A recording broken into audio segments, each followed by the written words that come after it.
Y precisamente es lo que nos habla en la transfiguración.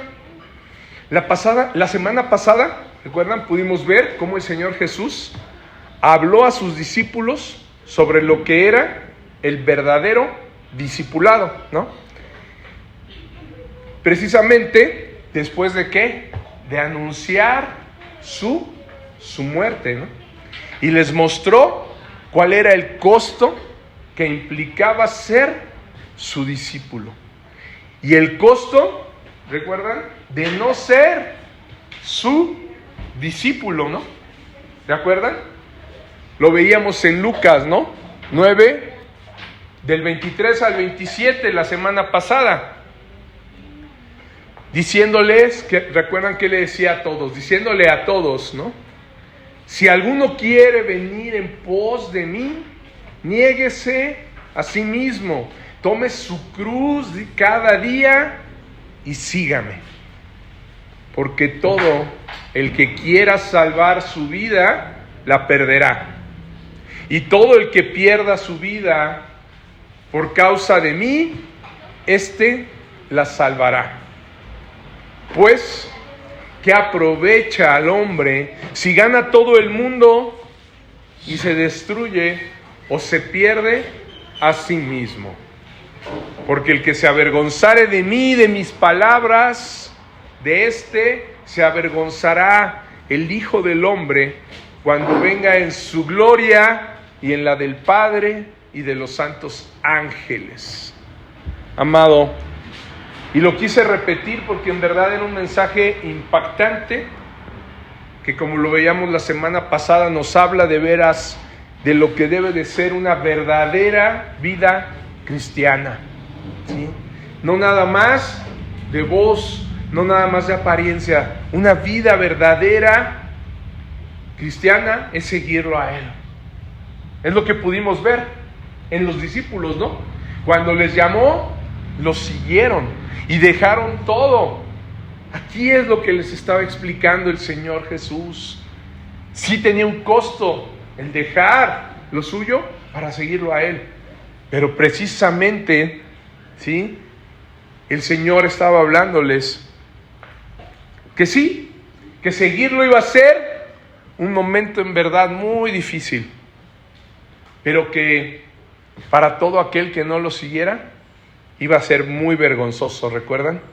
A todo aquel que no le haya seguido y que se avergonzare de Él y de sus palabras, en el momento cuando Él viniera en su gloria, en la del Padre y de los santos ángeles, Él se iba a avergonzar de ellos, ¿no? ¿Se acuerdan? El que haya apreciado, decía, más su propia vida, es el que la iba a perder. Aquel que la guardó, diciendo, no, yo no pierdo mi vida, es muy valiosa, ese finalmente es el que la iba a perder, ¿no? Y aquel que la perdiera, el que decidiera no verla tan preciada como para abrazarla y aferrarse a su vida, ese que la perdiera por causa de Jesús, el que apreciara más a Jesús que a sus propios intereses, ese es el que la ganaría, ¿verdad? Decíamos que era como, ¿recuerdan un estado de qué? De pérdidas y ganancias, ¿no? Sí, que poníamos las ganancias, pero completamente al revés de lo que el mundo propone y que nos ha enseñado, ¿no? Entre más crees que ganas aquí, ¿sí? En lo que el Señor Jesús dice, entre más crees que ganas, más pierdes. Y entre más pierdes de lo tuyo, ¿sí? De tus propias ganancias, y te dedicas a seguirlo, entonces más vas a ganar. ¿Sí? Aquel que lo sigue, más ganancias tendrá. Y les voy a decir que son las ganancias verdaderas, ¿no? Las ganancias que en verdad van a perdurar, ¿no? Las cosas eternas. Hoy en la mañana, que leía en mi tiempo, en mi devocional con el Señor, estaba leyendo Eclesiastés. Por algo de los proverbios, siempre leo el proverbio del día, ¿no? Hoy que es 22, estaba leyendo el proverbio 22, y de ahí algo me llevó a moverme a Eclesiastés, porque me sorprende, ¿no? La sabiduría de Salomón. Y Eclesiastés se me hace todavía más claro que los mismos proverbios. Y en Eclesiastés, él inicia diciendo precisamente que todo es vanidad. Todo. Dice, yo probé todo. Sabemos que Salomón fue el hombre más rico del mundo, ¿no? Pero también el más sabio. El más sabio que ha habido. Y él llega a la conclusión de que de todo lo que hizo, dice que no hay nada bajo el sol, ¿sí?, que tenga provecho. Que todo al final es vanidad. Y él probó todo. Dice, placeres, dinero, tuvo todo. Y a la conclusión que llegó, y me llama la atención cómo él no se llama el rey. Si ustedes ven Eclesiastés ahí en su Biblia, dice, el predicador. ¿Sí? Y dice, el predicador. O sea, él siempre se refiere como el predicador. Ya no se refiere como ese rey poderoso, ese gran rey. Él prefirió ser el predicador. ¿Sí?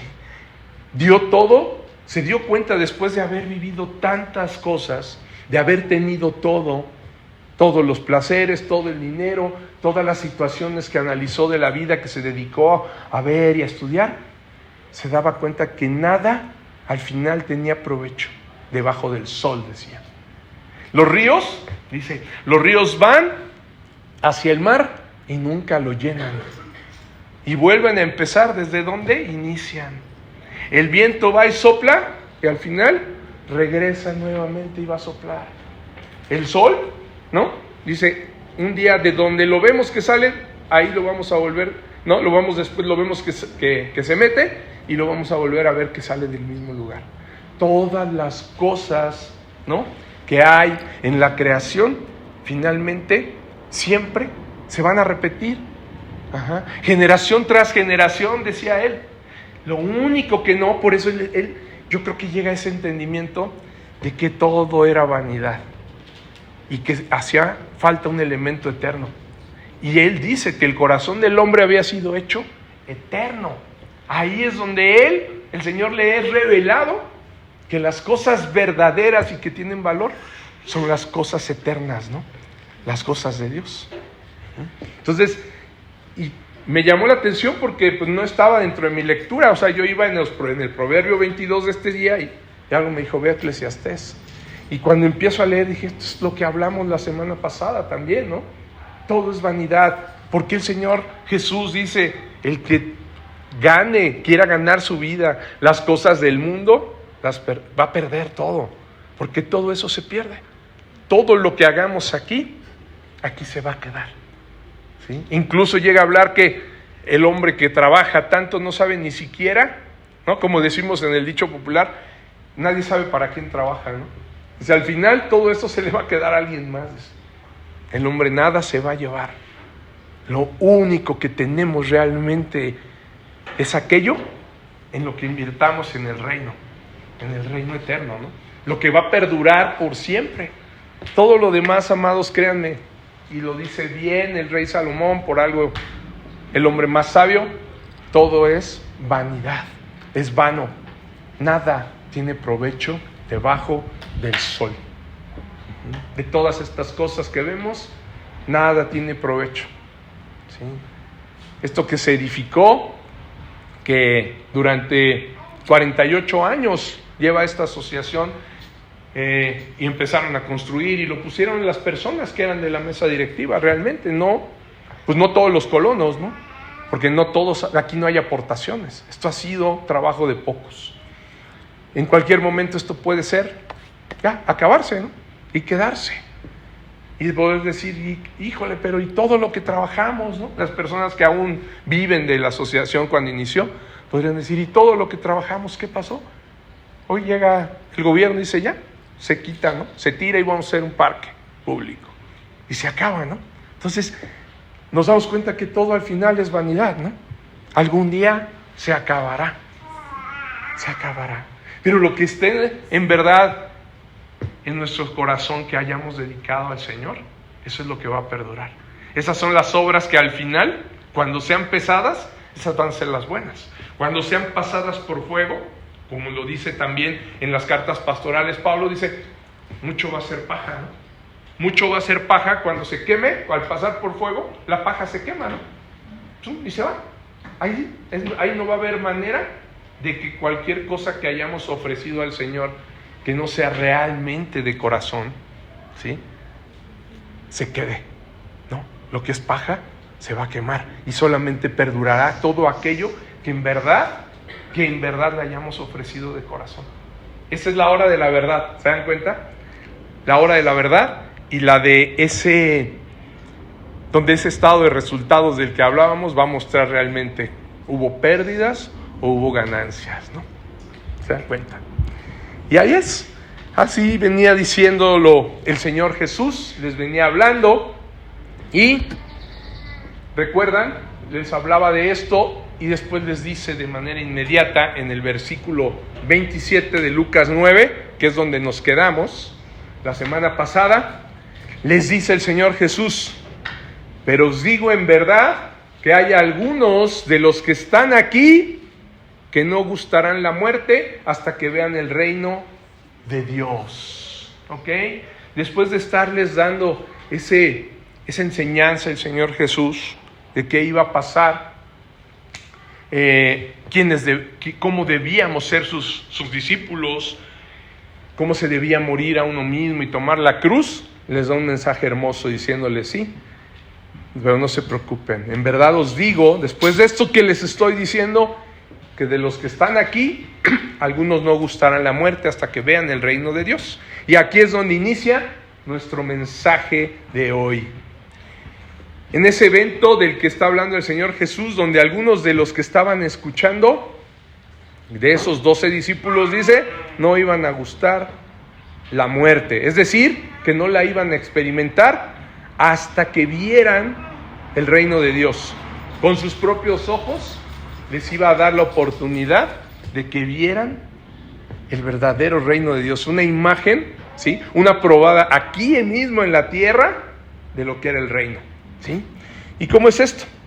Precisamente Lucas lo explica en el pasaje que vamos a ver, la transfiguración, que es el que estudiaremos, ¿no? Vamos a ver del 27, donde nos quedamos la semana pasada, hasta el 36, ¿ok? Lucas 9, del 27 al 36. ¿Okay?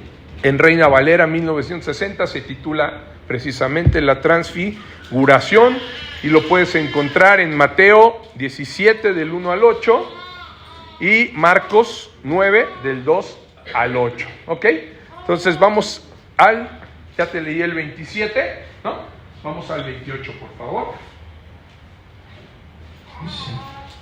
Aconteció como 8 días después de estas palabras que tomó a Pedro, a Juan y a Jacobo y subió al monte a orar. Vamos a leer todo, si quieres, Raúl, ¿me ayudas? A leer desde el 28 hasta el 36.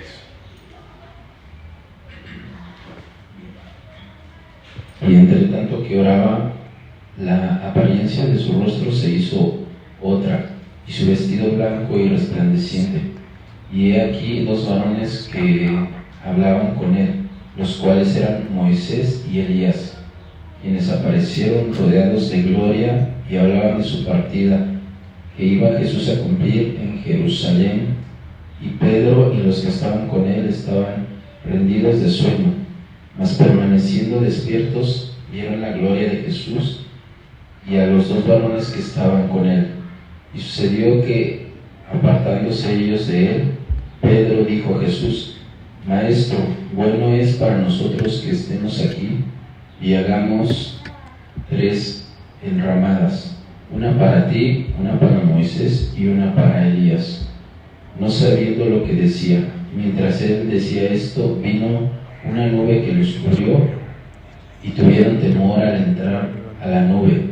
Y vino una voz desde la nube que decía: Este es mi Hijo amado, a él oíd.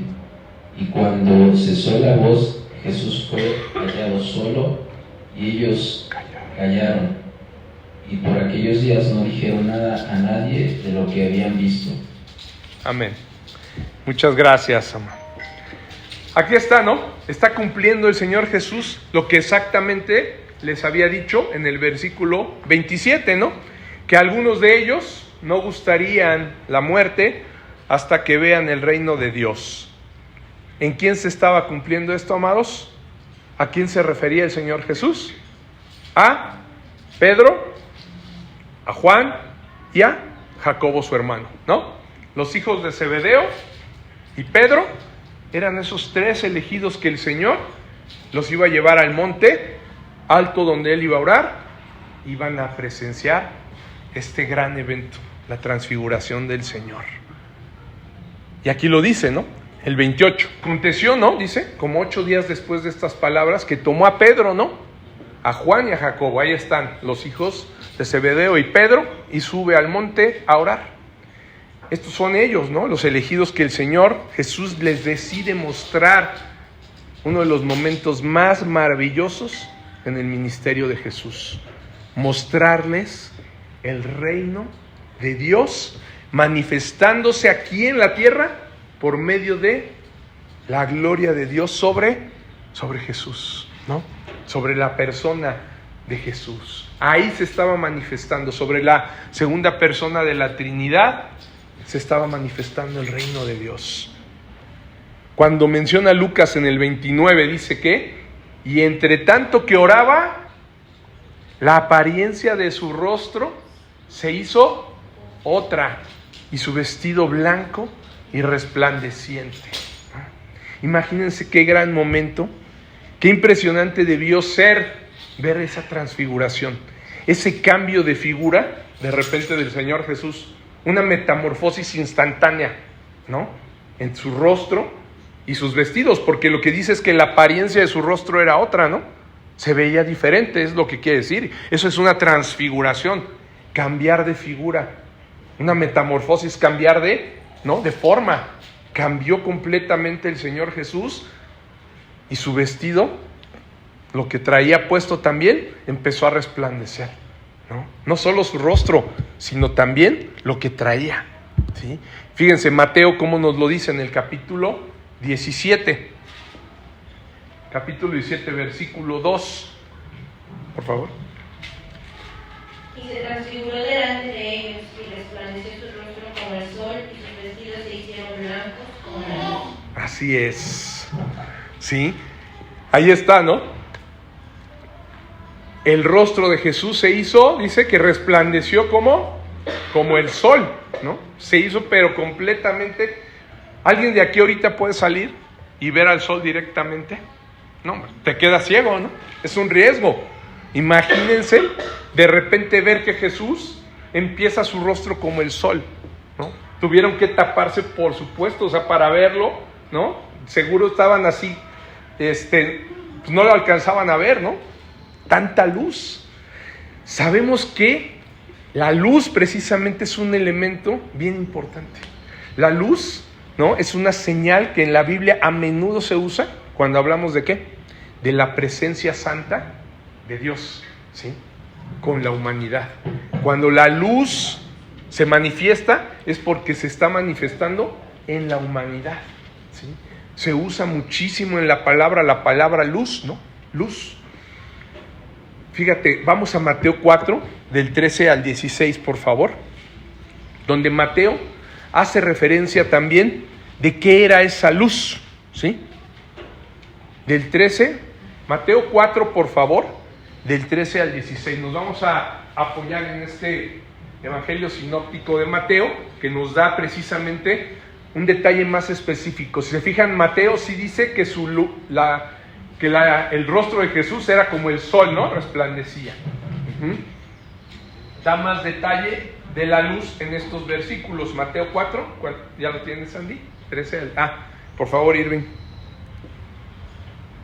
Y dejando a Nazaret, vino y habitó en Capernaum, ciudad marítima en la región de Zabulón y de Neftalí, para que se cumpliese lo dicho por el profeta Isaías cuando dijo: tierra de Zabulón y tierra de Neftalí, camino del mar al otro lado del Jordán, Galilea de los gentiles.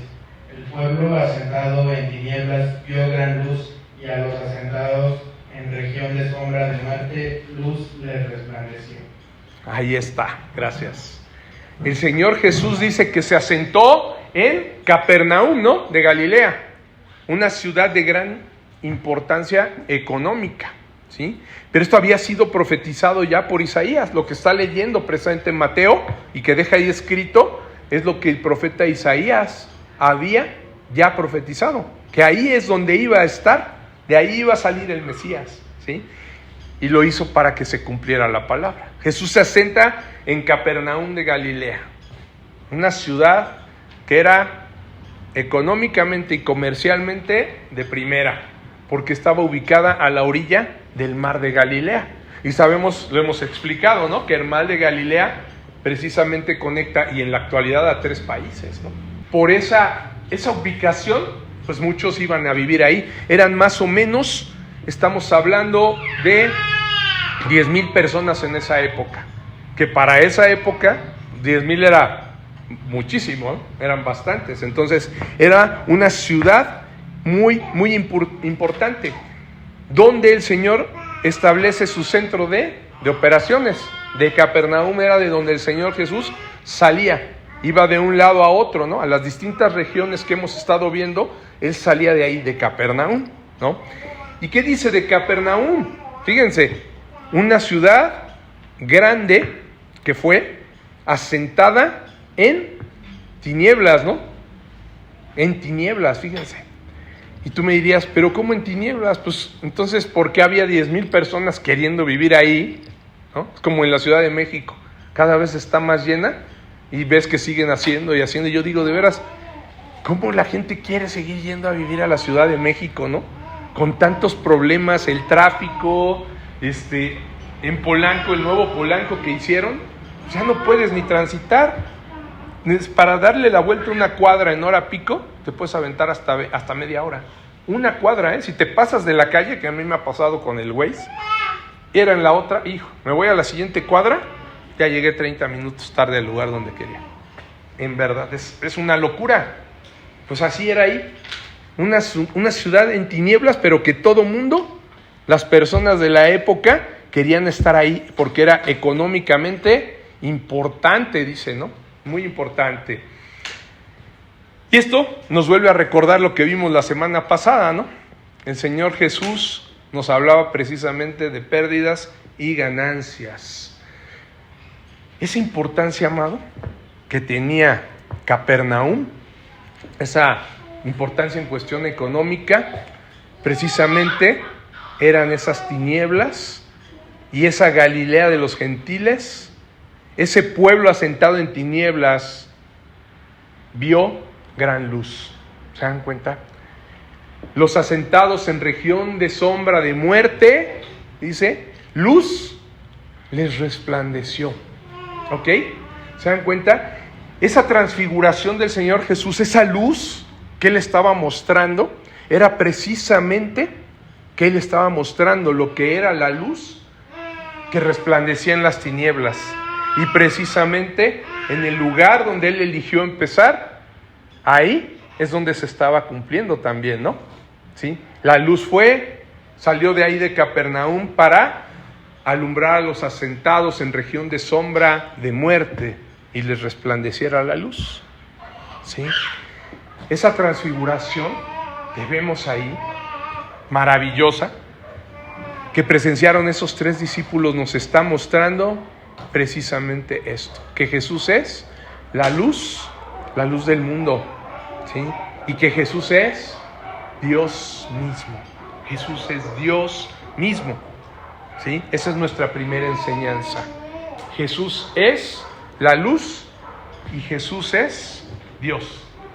Esa es la primera enseñanza. Jesús es la luz y Jesús es Dios. Recuerden que dice Juan.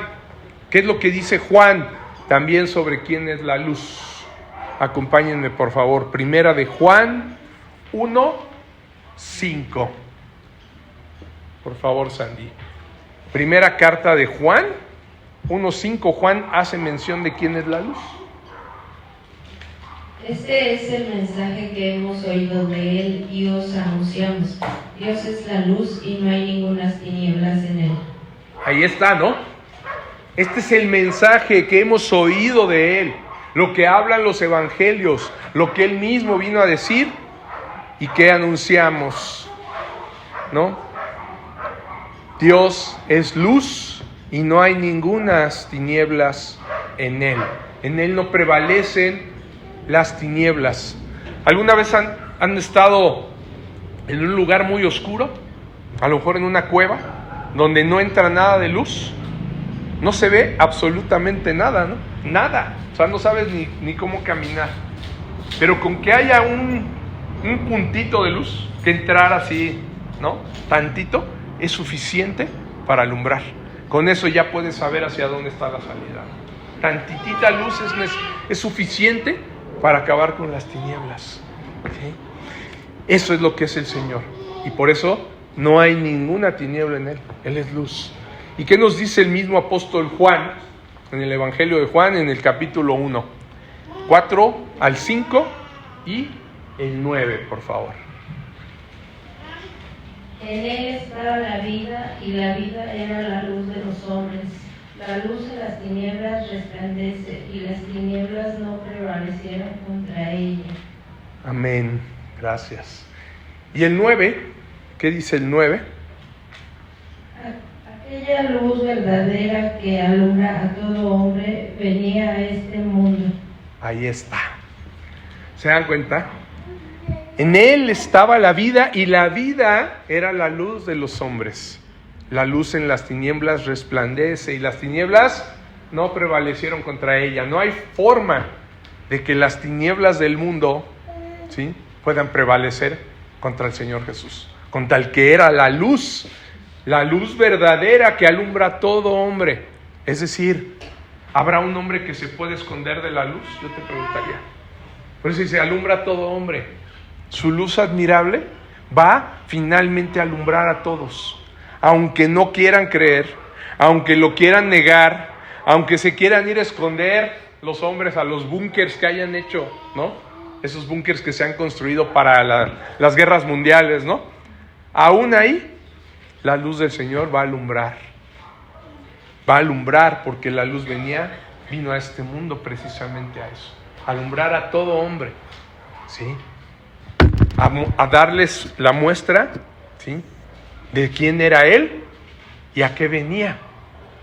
Aunque para muchos esa luz que creen va a ser un reflector molesto. Van a querer esconderse de la luz porque esa luz además refleja lo que hay. Si ahorita fuera de noche y estuviera más oscuro, quizá si no ponemos una luz o un reflector, pues no me puedan ver bien, ¿no? Y a lo mejor no pudieran ver de qué color estoy vestido, o si mis lentes están bien puestos o qué. Pero en el momento que entra un reflector, ¿qué creen? De esos reflectores que se usan para los auditorios, puedes ver hasta si trae una manchita ahí de mole, ¿no? De que comí y me manché. Mientras esté oscurito, pues no, ¿verdad? Ahí muchos se sienten cómodos y hablan, no, bueno, hay bronca. No se va a notar que ya me arrugué la camisa con el cinturón del coche, ¿no? O que ya sudé. No me pongan la luz mejor, ¿no? No. ¿Qué pasa en los auditorios? Pues tiene que haber luz porque la gente quiere ver quién está hablando, ¿no? Y ahí ya notas todo. Ay, creo que hasta está desvelado, ¿no? Le ves hasta las ojeras. Así es la luz del Señor que alumbra a todo hombre. A todos nos va a dejar al descubierto, créanme, todas nuestras obras, ¿no? Todo lo que hayamos hecho, a todo hombre lo va a dejar al descubierto, ¿sí? Y sabemos que hay más versículos en las Escrituras, ¿no?, que nos hablan de la luz, ¿no?, que es Cristo mismo. Hechos 9:3, donde nos habla de que se le presentó a Pablo, ¿recuerdan? ¿Cómo lo cegó? ¿Sí? ¿Recuerdan? Que Pablo iba en camino de Damasco, iba a Damasco y de repente lo tira del caballo, ¿no? Y con una luz que lo cegó. En este caso, esta transfiguración no lo cegó. En el caso de Pablo, lo dejó ciego. Lo dejó ciego, ¿recuerdan? Porque era la luz del Señor. La luz que él vio y los que estaban con él, porque dice que todos los que lo presenciaron se dieron cuenta, ¿no? Pero al que cegó, al que le llegó directa la luz fue a Pablo. Fue la luz del Señor. Primera de Timoteo 6:16 nos habla de que es luz inaccesible, ¿no? El Señor es la luz inaccesible. Amado, en ese momento esa luz de la transfiguración les fue revelado a Pedro, a Juan y a Jacobo, revelándoles la deidad de Jesús. Es lo que podían ver. La luz representaba que Jesús era Dios mismo.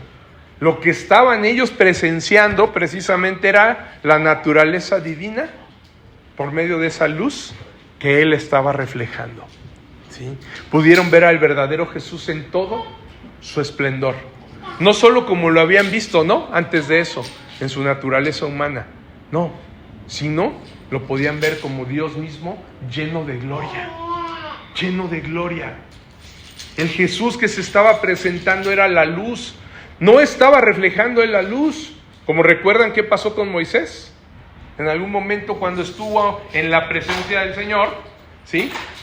Moisés llegó, bajó del monte y todos lo veían resplandeciendo, ¿no? Su cara.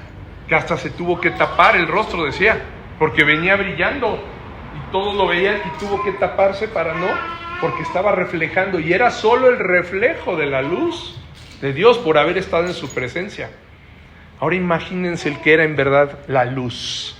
Esa luz de Jesús no la estaba reflejando, Él estaba saliendo de Él. Estaba saliendo de Él toda esa luz que los estaba alumbrando y mostrándoles el reino de Dios. ¿Sí? Ahora podemos ver lo que decíamos la semana pasada. Cómo el Señor Jesús iba preparándolos para llegar a ese momento tan importante de su ministerio. El momento donde sería revelado que sus planes, que los planes de Dios se completarían siendo ejecutados por Dios mismo. El que iba a hacer que los planes funcionaran era Dios mismo, ¿no? Por Dios, por el Dios hecho hombre, ¿no? ¿Y por qué te digo que estaba revelando que los planes de Dios para el hombre se iban a ejecutar en él? Por el siguiente evento que sucede junto a la transfiguración, ¿no? Dice, en el 30 dice, y he aquí 2 varones que hablaban con él, los cuales eran Moisés y Elías, quienes se aparecieron rodeados de gloria, ¿sí? Y hablaban, ¿de qué hablaban? Fíjate qué importante, de su partida que iba Jesús a cumplir en Jerusalén. Nada más y nada menos que 2 profetas de altísima relevancia, ¿no? Para el pueblo judío. Moisés y Elías aparecen en ese momento rodeados de gloria, hablando con él, con el Señor Jesús. Y hablando de eso, de lo que él iba a cumplir en Jerusalén. Y date cuenta, ¿por qué precisamente crees que el Señor mandó a Moisés y a Elías a platicar esto con el Señor Jesús? ¿Por qué precisamente esos 2 personajes tan importantes para el pueblo judío? Porque uno representa la ley y otro a los profetas. Ese es el segundo mensaje. Moisés y Elías representan la ley y los profetas, ¿no? Esos 2 profetas que todo el pueblo judío reconocía muy bien, no había duda. Todos los judíos sabían quién era Moisés y todos los judíos sabían quién era Elías, ¿ok? No iba a haber duda teniéndolos a ellos ahí, ¿no? Moisés, que era un varón, profeta de Dios, ¿no? Sabemos que el Señor lo usó a él para sacarlo de la tierra de esclavitud de Egipto, ¿no? Y a quien entregó la ley, ¿no? Por medio de la cual ellos tenían la oportunidad de caminar, aunque anduvieran en el desierto, pero siendo obedientes al lado del Señor, ¿no? Les puso la ley para que precisamente el pueblo, a través de esa ley, pudiera lograr el pacto de obras que Adán no había podido lograr. Ese es el objetivo de la ley, ¿sí? El Señor les dio la ley para que pudieran caminar en obediencia. Ya los saqué, y recuerdan que siempre se los recordaba cuando hablaba Moisés. Yo soy Jehová tu Dios que te sacó de la tierra de esclavitud, ¿no? De la tierra de manos de Faraón. Siempre se los hacía saber, los recordaba de nuevo. Y entonces, precisamente, por medio de la ley, el Señor les decía, ahora camina conmigo. Ahora puedes tú seguir este camino de ya fuera de la esclavitud, un camino de libertad, pero ahora conmigo, a través de la ley, ¿sí? Eso es lo que representaba precisamente Moisés, ¿no? Y el profeta Elías, sabemos bien que era el profeta que Dios prometió que mandaría a avisarles cuando el Mesías fuera enviado a la tierra, ¿sí? Fíjense qué importancia había ahí.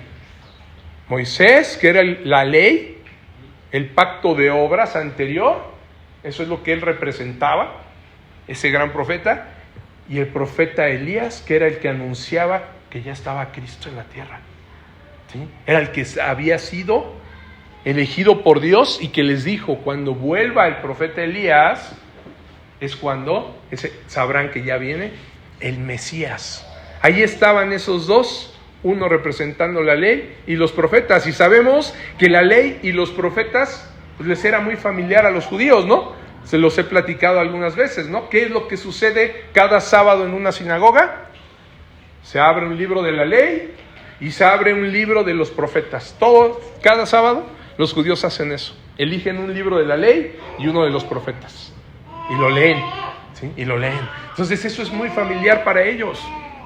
Y al presenciar los 3 discípulos a estos profetas con Jesús, hablando de su partida, donde daría cumplimiento en Jerusalén de lo que el Padre tenía dicho, vemos cómo les está mostrando que en Jesús, esta es la principal señal, que en Jesús se cumplen precisamente la ley y los profetas, ¿no? En Jesús se cumple la ley y los profetas. Él es precisamente ese cumplimiento de todo lo que había venido hablándoles Dios en el Antiguo Testamento con la ley y los profetas. Ahí se está cumpliendo. Eso es lo que era, esa imagen gloriosa. Aquí está, ¿no? El que estaba siendo transfigurado, lleno de gloria, estaba cumpliendo lo que estaban los dos al lado de él, la ley y los profetas. Qué momento tan grandioso, te diría yo, ver a Moisés y a Elías rodeados de gloria y al Señor Jesús con un rostro resplandeciendo como el sol. No queda duda que eso era una muestra del reino de Dios en su máxima expresión. Lo que les había prometido que iban a ver, los estaba llevando después de 8 días, dice, los llevó a ver el reino de Dios, ¿sí? Por esa razón vemos que Pedro, ¿qué pasa? De inmediato, al verse así de extasiado, que no es para menos, ¿no? Estaba presenciando algo maravilloso. Hace el ofrecimiento de inmediato de construir, ¿qué? 3 enramadas, ¿no? ¿Qué dice la palabra sin saber lo que decía, ¿no? Pedro y los que estaban con él estaban rendidos de sueño, ¿no? Lo dice el 32. Estaban rendidos de sueño, mas permaneciendo despiertos, vieron la gloria de Jesús y a los 2 varones que estaban con él, ¿no?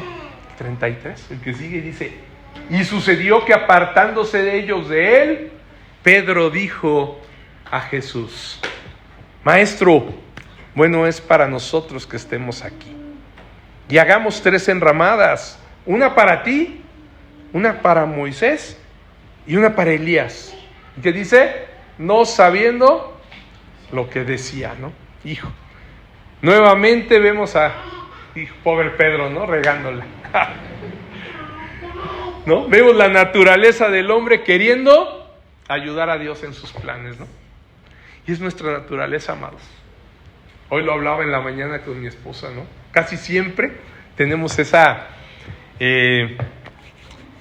propensión, ¿no? A querer ayudar a Dios, ¿no? Como no me contesta, entonces yo voy a hacer, ¿no? Yo voy a decir, yo voy a tratar de obtener lo que Dios no me da, porque Dios yo creo que no me ha escuchado y yo lo voy a ayudar, ¿no? A que suceda lo que yo quiero. Por eso dice, no sabiendo lo que decía. Y eso pasa en nosotros, créanme, tampoco sabemos lo que decimos cuando a fuerza queremos que algo que estamos pidiendo se nos dé. Y créanme que eso no es la oración. Ayer una persona a la que le compartía en una reunión me decía que si podía orar por ella, ¿no? Porque tenía algunos problemas de salud, su hija. Y Dije, sí, claro. ¿Usted puede orar? Me dice, porque sé que es pastor. Le digo, sí, claro. Sí, eso me manda el Señor. Le digo, pero pues no es orar en esa... eso no es lo que busca el Señor, ¿no? En la oración nada más. Lo que busca realmente el Señor es que tú te arrepientas y te conviertas a Él, ¿sí? Que lo recibas, porque eso es lo más importante, para que entonces sí tus oraciones puedan ser escuchadas, ¿no? Pero no nada más la oración tiene ese motivo de agarrar y decirle a Dios que haga lo que queremos, no. Recuerden cómo nos enseñó el Señor Jesús a orar, ¿no? Hágase tu voluntad. Cuando oremos debemos de estar conscientes de que debemos de orar para que se haga su voluntad. ¿Y qué sucede en la oración? No es estar pidiendo y pidiendo y pidiendo, no. Es decirle, Señor, hágase tu voluntad, así como es en el cielo, que se haga aquí, en la tierra. Pero si le estamos diciendo eso, quiere decir que nosotros nos vamos a pegar, ¿no? A su voluntad. ¿Y por qué seguir orando? Porque a lo mejor muchos dirán, y yo he escuchado a muchos, ¿no? Bueno, si tú dices que siempre se cumple la voluntad de Dios, Él ya tiene todo decretado, sus designios, entonces ¿para qué oramos? Si al final se va a hacer lo que Él diga. Así me han dicho. Digo, sí, claro. Pero ¿qué crees que? ¿Por qué el Señor nos mandó a orar sin cesar? Para que precisamente esa voluntad que se va cumpliendo de Él, nosotros la vayamos aceptando, vayamos teniendo paz, nos la vaya revelando. Cuando oramos, cuando entramos en oración con el Señor nos va revelando su voluntad. Y entonces empezamos a tener paz, aunque no se cumpla lo que queremos, aunque no se haga como quiero yo, ¿no? Señor, yo te he estado orando para que ya pueda cambiar mi coche. Señor, yo he estado orando para ya poder tener estos recursos. Señor, para que ya sé que me quite este dolor. Señor, para que... Y no me haces caso. ¿No? No. El Señor no quiere que estemos orando para estarle pide y pide nada más, sino para que entremos en comunión con Él. Eso es orar, eso es hablar con Él. Señor, y entonces el Señor te empieza a revelar en la oración y en tu tiempo devocional, en tu Biblia, cuáles son sus propósitos. Ya entiendo, Señor. Lo que quieres es ejercitarme más en mi fe, ¿no? Que espere en ti. Esto que estoy haciendo mal, que lo cambie. ¿Se dan cuenta? Eso es la oración, pero pues lo vemos en la naturaleza de Pedro. Todos estamos reflejados, amados. Todos finalmente queremos ayudar a Dios. Oye, ¿por qué no ponemos unas enramadas? Está padrísimo. Pedro estaba viendo como que eso era ya la gloria, el reino ya estableciéndose ahí en ese monte alto, ¿no? Ahí dijo, aquí nos vamos a quedar, de aquí empieza todo, ¿sí? Están dos varones súper importantes junto a Jesús resplandeciendo. Dijo, ¿todo? No, pues me pareció muy bueno, ¿no? Vio que todo era tan bueno que creyó que ahí era el lugar ya para establecer el reino. ¿Y por qué te digo eso? Porque la palabra precisamente que usa Pedro para hablar de esto, la palabra enramada, o en el griego se dice skainai, ¿sí? En el griego original significa esto.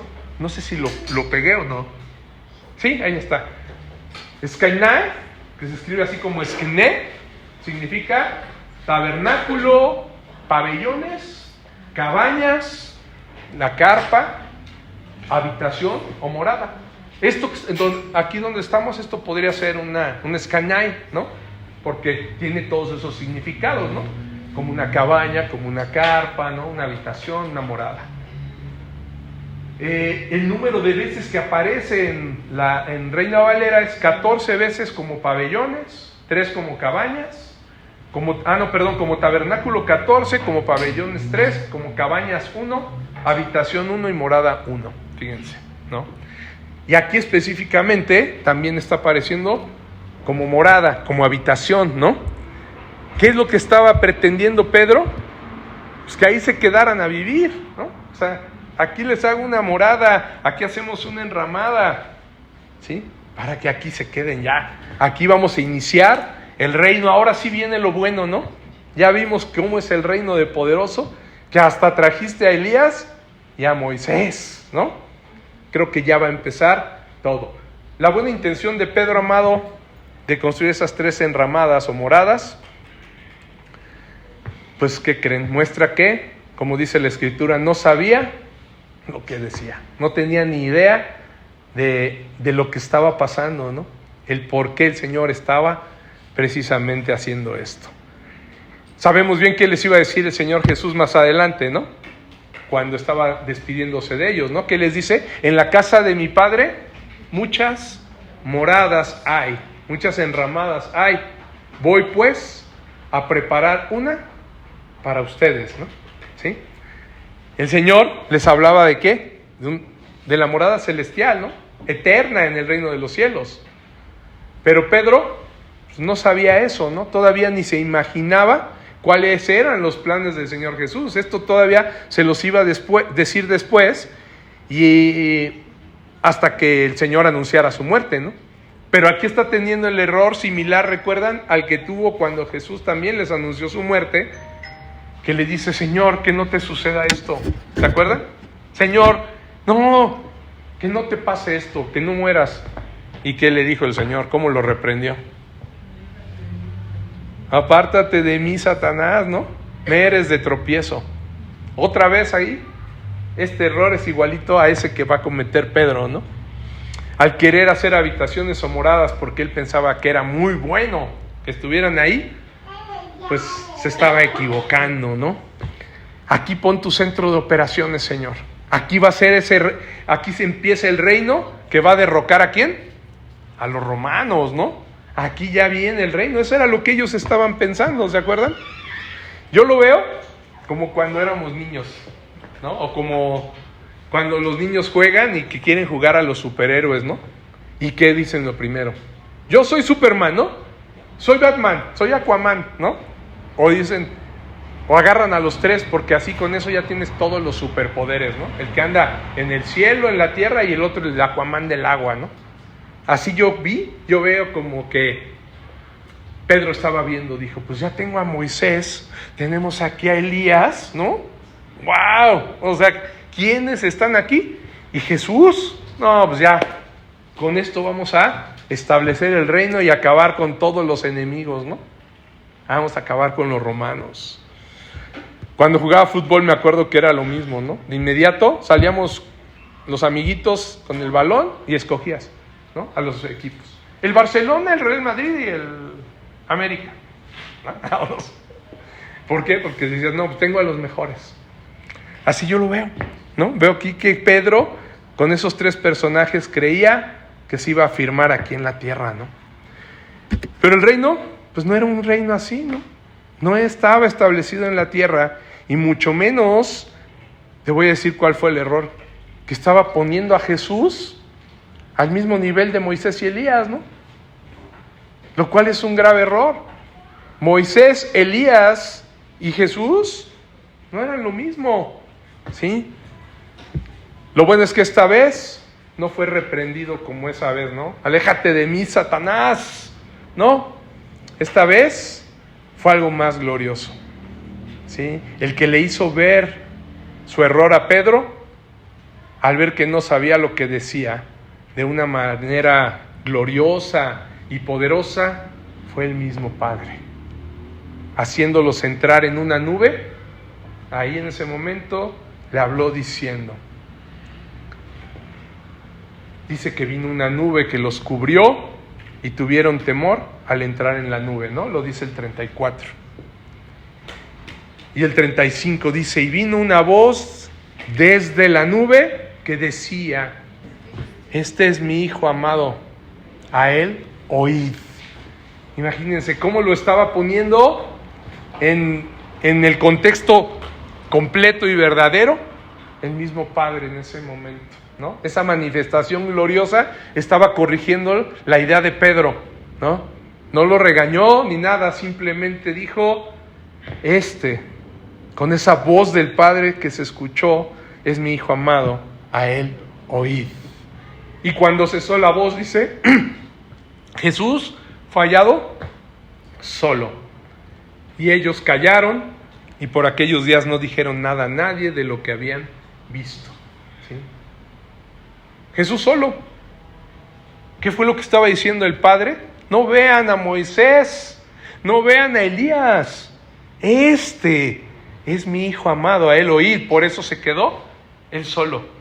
¿no? El que viene a cumplir ya los planes de ese nuevo pacto, ¿no? Ese pacto de gracia, es Él. Recuerdan que lo mismo pasó, ¿no? En el bautizo del Señor Jesús en el Jordán, ¿no?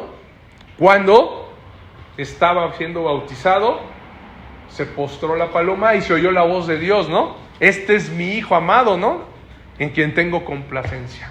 El Señor Jesús el Padre estaba señalando ahí al Señor Jesús como el ungido, como el Mesías, ¿sí?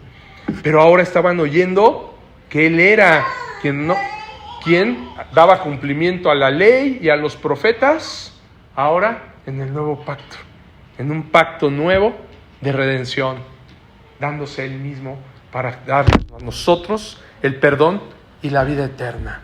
El que iba a cumplir con la ley y los profetas era Él precisamente, era lo que les estaba diciendo. El Cristo de Dios. Y esto nos revela este último mensaje. Jesús es la salvación y la gloria de Dios mismo.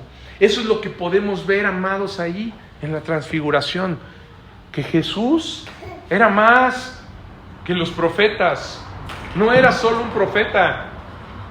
Escuchaba hace poco a un musulmán hablando de Jesús y diciendo que Jesús va a venir con Mohamed, como nosotros decimos, ¿no?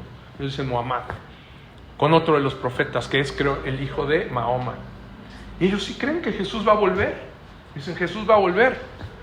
Pero el grave error que tienen es que no lo ven como Dios, lo ven como otro profeta, lo reconocen y de hecho dicen que era el único profeta que tenía el poder de Dios. Fíjense, porque ellos pudieron ver claramente lo que hizo Jesús y ellos sí reconocen que Jesús resucitó, saben que es el único que resucitó de todos sus profetas.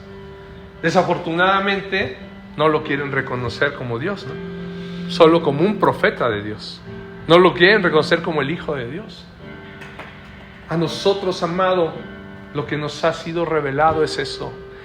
Jesús es precisamente la salvación y la gloria de Dios mismo. Es Dios mismo. Sí, es Dios mismo. No es solo un profeta. No está al mismo nivel como lo vio Pedro, ¿no? A ponerlos a los tres. Ya viene Moisés, el gran profeta de Dios, Elías, el gran profeta de Dios. No, por eso Dios tuvo que corregirlo y decirle, metiéndolos en la nube, en la gloria que los inundó de Dios, en ese momento decirle, este es mi Hijo amado, a Él oíd, el que los va a guiar, el que los va a salvar, es Jesús. Eso mismo, amados, es lo que nosotros debemos de ver en este mensaje de la transfiguración. Al ver a Jesús glorioso se estaba revelando Él como la gloria, como la salvación para nosotros. El Hijo de Dios, Dios mismo, hecho hombre.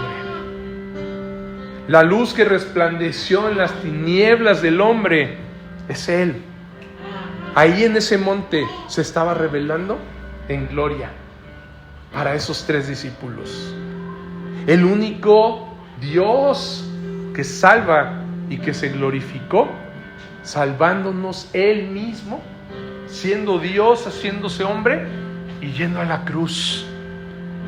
Y con esa resurrección que nos dio a nosotros vida eterna. Reflexionemos en eso, amados. Créanme, es un mensaje bien importante. Ese momento fue crucial y clave en donde el Señor Jesús se reveló precisamente a esos 3 discípulos que Él había elegido. Y yo te diría, siéntete afortunado porque Él nos ha elegido para ya saber eso, para poder tener al Cristo revelado, ¿sí? Y lo podemos ver cada día precisamente obrando en nuestras vidas. Esa luz que ellos vieron, hoy nosotros también la podemos ver cada día y estar seguros de que Él es el que está iluminando nuestro camino. Y nosotros, como lo habíamos platicado hace rato, reflejemos esa luz. Tenemos que ser el reflejo de la luz de Cristo. La luz no vino ni de Moisés ni de Elías. La luz venía de Él, que es la luz. Esa luz que se ha reflejado en nosotros, amados. Ruego a Dios que a ti también te haya sido revelada la gloria de nuestro Señor Jesucristo, nuestro Salvador. Gloria solo a Él. Amén. Cierra tus ojos y vamos a orar. Padre Celestial, amado Dios, te damos las gracias porque tú te has revelado a nosotros, Señor. Aunque tú eres la luz que alumbra a todo hombre, no todo hombre, Señor, será alumbrado para dirigir el camino, lo sabemos. Y te pedimos, Padre, que esa luz que tú reflejas, esa luz admirable, Señor, sí, que nos muestre nuestra condición delante de ti, para que reconozcamos que tú eres Dios y que tú eres el único que puede salvarnos, el único que salva, el Cristo de Dios, el Hijo de Dios viviente. Y que a partir de ese reconocimiento, ese arrepentimiento, Padre, que has puesto en nosotros para ver esto revelado, que también esa luz, Señor, sea nuestra guía, que nos ayude a caminar correctamente sobre todas esas buenas obras que tú de antemano ya preparaste para que anduviéramos en ellas desde antes de la fundación del mundo. Padre mío, te pido que cada uno de estos hijos tuyos hoy reunidos, Padre, reciban, Padre bueno, esa revelación y que puedan reflejar tu luz a los demás, Señor mío. Que podamos ser ese reflejo de tu gloria, Padre. Que te glorifiques en la vida de cada uno de nosotros y podamos dar testimonio que somos tus hijos. Te pedimos esto en el nombre que es sobre todo nombre, el nombre de Cristo Jesús, a quien solamente damos la gloria, solo a Él. Amén y amén.